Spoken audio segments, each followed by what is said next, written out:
Hi, before I start, here is me in a voiceover telling you कि channel को subscribe कर लो। 50,000 हो गए तो मजे आ जाएंगे। बेल का बटन दबा देना और भी बेहतर। सारे रिव्यूज की खबर आती रहेगी।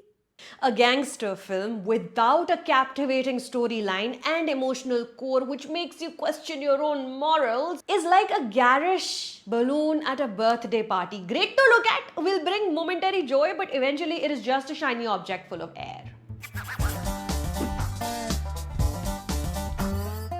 Hey all, my name is Sacharita. Thanks for coming to my channel. You are watching a movie review, and today we are talking about Karthik Subbaraj's Tamil language film Mahan, streaming now on Amazon Prime Video, and I sat down and watched it this Monday.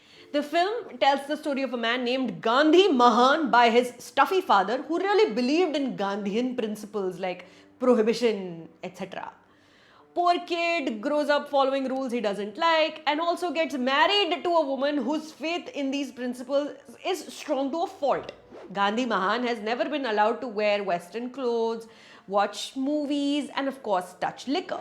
But secretly, he only feels saddled by the weight of his name and he wants to shed everything he's been doctrined into. Doctrination, yeah. How he manages to do that, how his family reacts, is everybody a little bit at fault? This is where the film begins. Listen, give me a flawed protagonist any day.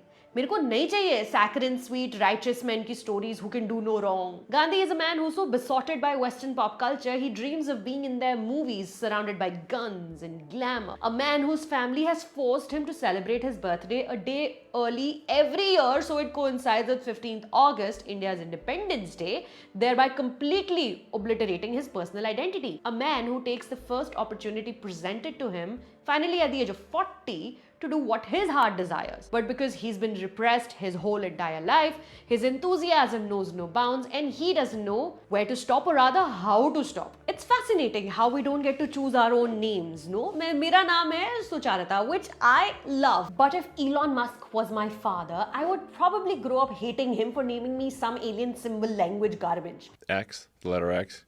The AE is like pronounced Ash. A12 is my contribution. How can a parent in their right mind name their child Gandhi Mahan and not think about the impact that'll have on their life? Phenomenal partner, and so be. So the film explores this, but it is too much in a hurry to turn itself into a gangster drama and then a family revenge plot. I found it very, very hard to emotionally connect with this movie at all. Even though the first half was damn fun, how this commerce teacher gets drunk and dances at a bar, and how his wife's overreaction brings out who he really is and the nefarious things he's capable of. It's so fun, great. And Vikram playing Gandhi Mahan is a miracle of science, that man. He goes from 40 to what I'm assuming is late 60s, looking like $1 million throughout. The film uses all kinds of techniques to age him: camera angles, lighting, makeup, hairstyles, clothes, Vikram's own physicality. It's really nice to see an actor not truly confidently pick parts his age which are also respectfully written.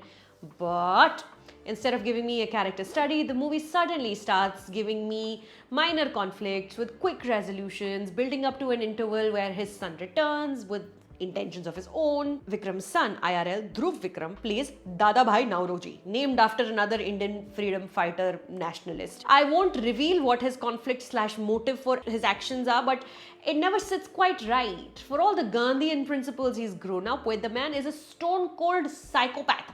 Again, a depth the film could have explored. What do ideologies really mean? Can we mold things according to the changing world? Or must we maintain the purity and sanctity of tried and tested teachings of people who've proved themselves without a shadow of doubt? Instead, the whole of second half plays out like an acting showreel for Dhruv Vikram.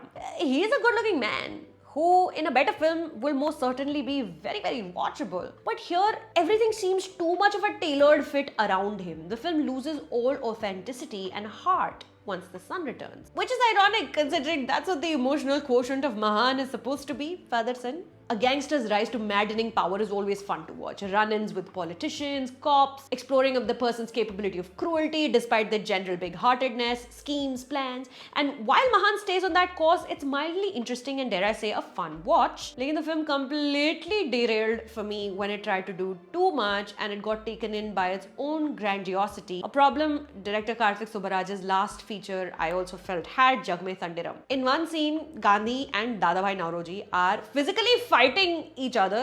Make of that metaphor what you will. They're in a warehouse, seemingly next to some train tracks. To add to the dramatic tension, every time a train goes by, the whole warehouse shakes as these two pummel each other, except the shakes are added during post-production. So the frame of my screen is shaking, but the objects in it remain in place. I'll tell you what I make of that metaphor.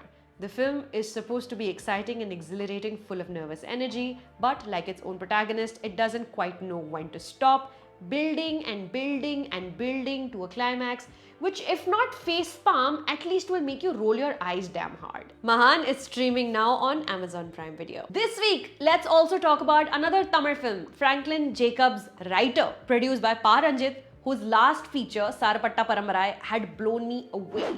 Does Writer work? Subscribe करो तो पता चलेगा.